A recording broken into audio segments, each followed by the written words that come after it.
여러분, 상상이나 가시나요? 어느 날 조용한 주택가 창고에서 콘크리트로 꽉 찬 드럼통이 발견됐습니다.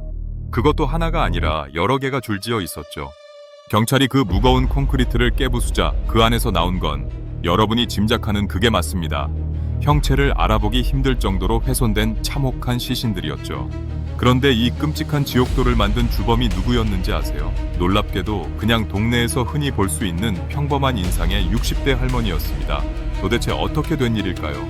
오늘 블랙파일이 열어볼 기록은 일본 열도를 발칵 뒤집어 놓은 아마가사키 감금 살인 사건입니다. 단순히 사람을 해친 게 아니라 인간의 심리를 아주 악랄하게 이용해 한 가정을 파멸시킨 가스라이팅 범죄의 끝판왕이죠. 본격적인 수사 기록을 넘겨보기 전에 이런 숨겨진 진실을 저희가 계속 파헤칠 수 있도록 구독과 알림 설정 한 번씩 꼭 부탁드릴게요. 준비되셨으면 첫 번째 파일부터 살펴보시죠.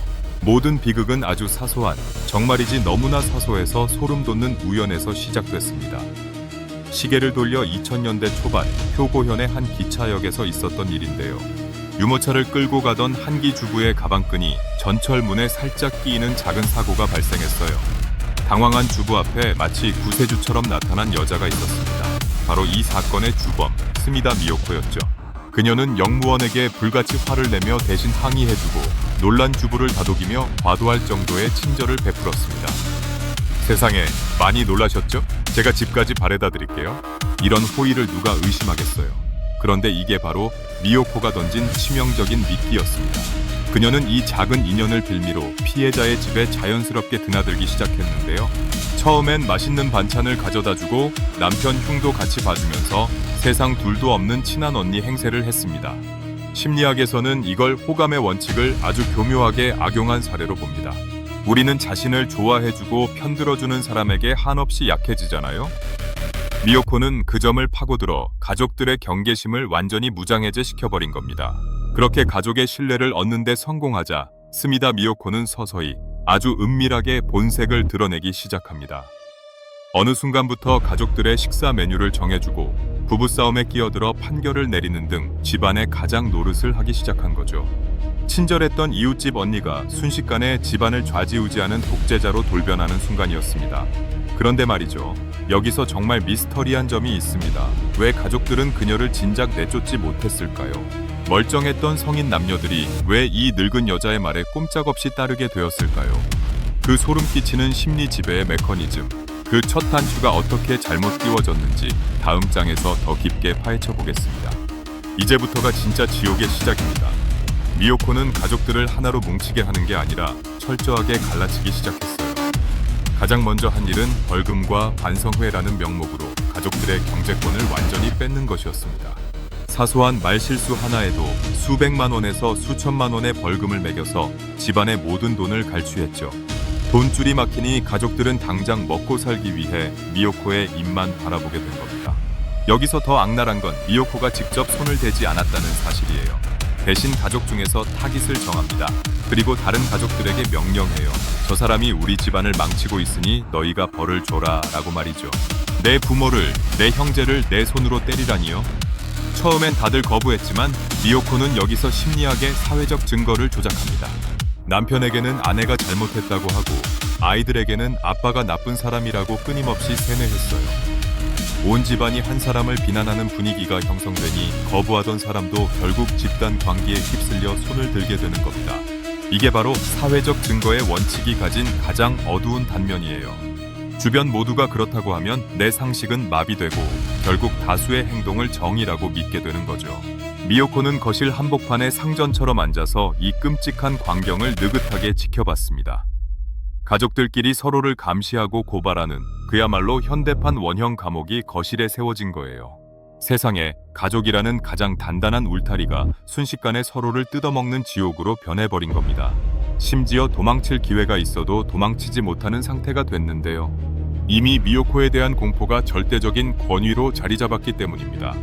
그녀의 말 한마디가 곧 법이고 진리인 상태, 즉 정신적인 자발적 노예가 된 거죠. 여러분, 이게 남의 일 같으신가요? 전문가들은 이 과정이 생각보다 아주 정교하고 단계적으로 일어난다고 경고합니다. 미요코는 피해자들을 잠도 재우지 않고 좁은 공간에 가둬서 판단력을 완전히 흐리게 만들었어요. 극한의 피로 속에서 오직 미요코의 목소리만 들리게 하는 아주 전형적인 고문 수법을 쓴 겁니다. 이런 상황이 몇 달, 몇 년 지속되면 인간의 뇌는 생존을 위해 자아를 포기해버립니다. 미요코가 시키는 대로 사람을 때리고 굶기는 것이 오히려 생존을 위한 정답이라고 믿게 되는 비극이 벌어지는 거죠. 실제로 기록을 보면 피해자들은 나중에 경찰이 들이닥쳤을 때도 미요코를 원망하기보다 오히려 무서워하며 그녀를 보호하려 했습니다. 이게 인간의 마음이 무너져 내리는 소리 아닐까 싶네요. 그런데 여러분, 여기서 끝이 아닙니다. 심리적 지배가 육체적 파멸로 이어지는 순간 드디어 그 차가운 드럼통의 실체가 드러나기 시작합니다. 과연 미요코의 소나기에서 생명을 잃어간 사람들은 누구였을까요? 그 처참한 수사 기록의 다음 장을 넘겨보겠습니다. 이제 지옥의 농도는 더 짙어집니다. 심리적인 고문이 계속되면서 결국 인간의 몸이 버티지 못하는 한계점이 온 거예요. 미요코의 명령에 따라 밥도 못 먹고 잠도 못 자던 피해자들이 하나둘 쓰러지기 시작했습니다. 하지만 미요코는 눈 하나 깜빡하지 않고 지시했어요. 죽은 가족의 시신을 드럼통에 넣고 그 위로 차가운 콘크리트를 부으라고 말이죠. 참나, 정말 사람의 탈을 쓰고 이럴 수 있을까요? 더 소름 돋는 건 시신을 드럼통에 넣고 콘크리트를 비빈 사람들이 바로 죽은 이의 친가족들이었다는 사실입니다. 세상에 이보다 더 비극적인 광경이 또 있을까요? 사람들은 묻습니다. 왜 도망치지 않았느냐고, 왜 그 상황에서 저항하지 못했느냐고요. 여기서 우리가 공부한 심리학의 일관성의 원칙이라는 아주 무서운 덫이 작동합니다. 인간은 자신이 한번 내린 결정이나 행동을 끝까지 유지하려는 본능이 있거든요. 미요코는 아주 작은 것부터 시작했습니다. 저 사람이 잘못했으니 소리 한번 질러봐 라는 아주 작은 요구였죠. 그러다 한 대만 때려봐, 밥을 주지마, 이렇게 수위를 서서히 높여간 겁니다. 이미 가족을 때리고 학대하는 선을 넘은 순간 피해자들은 생각했을 거예요. 나는 이미 공범이야. 이제 돌아갈 곳이 없어라고 말이죠. 이런 죄책감과 절망이 그들의 발목을 쇠사슬보다 더 단단하게 묶어버린 겁니다. 한 번 발을 들인 이상 끝까지 가야 한다는 그 끔찍한 일관성이 시신 유기라는 범죄까지 정당화하게 만든 거죠. 실제로 수사팀이 드럼통을 발견했을 때 현장은 상상을 초월할 정도로 처참했습니다. 드럼통 안에서 겹겹이 쌓인 시신들은 이미 부패가 심해 형체를 알아보기 힘들 정도였으니까요. 그런데 미요코는 이 시신들을 창고에 그냥 방치하지 않았습니다. 바다에 버리거나 남의 땅에 묻는 등 아주 치밀하게 증거를 인멸했죠. 심지어 피해자들의 연금을 계속 수령하기 위해 그들이 살아있는 것처럼 서류까지 조작하는 치밀함을 보였습니다. 진짜 머리가 비상하다고 해야 할지 악마라고 해야 할지 모르겠네요. 수사관들도 이 사건의 전말을 파헤치며 혀를 내둘렀다고 합니다. 피해자들은 죽어서도 미요코의 돈벌이 수단으로 이용당한 셈이에요. 미요코의 집 거실은 매일같이 비명이 울려 퍼졌지만 밖에서 보기엔 그저 평범한 가정집이었습니다. 반금 시설까지 갖춰놓고 이 지옥 같은 연극을 이어갔던 거예요. 이웃들은 가끔 들리는 둔탁한 소음을 그저 인테리어 공사 소리라고 생각했다니 얼마나 정교하게 은폐했는지 짐작이 가시죠? 하지만 꼬리가 길면 밟히는 법입니다. 한 피해자가 극적으로 탈출해 경찰에 신고하면서 이 거대한 성곽에 균열이 가기 시작했거든요. 처음엔 경찰도 믿지 않았습니다. 가족들끼리 드럼통에 사람을 넣어 묻었다고요? 라며 콧방귀를 꼈죠. 하지만 수사가 시작되자마자 드러난 진실은 일본 전체를 공포의 도가니로 몰아넣기에 충분했습니다. 자, 이제 이 모든 비극의 정점에 서 있는 여자, 스미다 미요코의 정체를 제대로 파헤쳐볼 시간입니다. 그녀는 대체 어떤 환경에서 자랐기에 이런 괴물이 된 걸까요? 그리고 그녀가 가졌던 그 기괴한 지배욕의 뿌리는 어디에 있었을까요? 다음 장에서 미요코의 일기장과 과거 기록을 통해 그 추악한 민낯을 낱낱이 공개하겠습니다. 끝까지 집중해주세요. 여기서 놓치면 이 사건의 핵심을 영영 이해하지 못할 수도 있으니까요. 이 모든 비극의 중심에 선 여자, 스미다 미요코는 도대체 누구였을까요? 그녀의 과거를 추적해보니 젊은 시절부터 남의 약점을 잡아 돈을 뜯어내는데 아주 도 같은 인물이었더라고요. 미요코는 주로 연고가 없거나 가족관계가 느슨해진 집단을 아주 정밀하게 타깃으로 삼았습니다. 일종의 희귀성의 원칙을 역으로 이용해 오직 나만이 당신들을 지켜줄 수 있다는 치명적인 환상을 심어준 거죠. 심지어 본인이 대단한 권력자와 연결되어 있다는 거짓 정보를 흘려 권위의 법칙까지 교묘하게 활용했는데요. 평범한 사람들은 그 압도적인 분위기에 눌려 감히 의심조차 하지 못한 채 그녀의 소나기로 빨려 들어갔던 겁니다.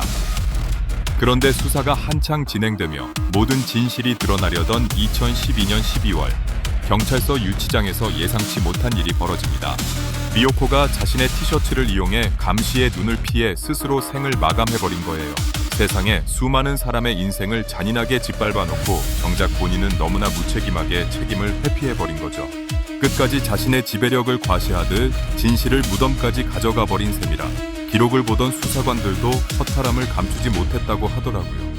하지만 더 가슴 아픈 건 남겨진 생존자들이 아직도 그날의 지옥에서 완전히 벗어나지 못한 채 살아가고 있다는 사실입니다. 몸은 비좁은 창고를 빠져나와 자유로워졌을지 몰라도 가스라이팅으로 조각난 영혼은 치유되기에 너무나 긴 시간이 필요하기 때문이죠. 여러분, 이 잔혹한 사건이 우리에게 주는 경고는 아주 차갑고도 명확합니다. 누군가 당신을 주변 사람들과 격리하려 하거나 무조건적인 복종을 강요한다면 그건 절대 호의가 아니라 당신을 노리는 포식자의 덫일 수 있습니다. 오늘 블랙파일이 전해드린 이 기록이 여러분의 마음속에 작은 방어 기제가 되었길 진심으로 바랍니다. 영상이 조금이라도 유익하셨다면 소중한 사람들에게 공유해 주시고 여러분의 생각은 어떠신지 댓글로 자유롭게 남겨주세요. 매몰될 뻔한 1%의 진실 블랙파일은 여기서 마칩니다. 하지만 기억하세요. 어둠은 생각보다 항상 당신 곁에 가까이 있습니다.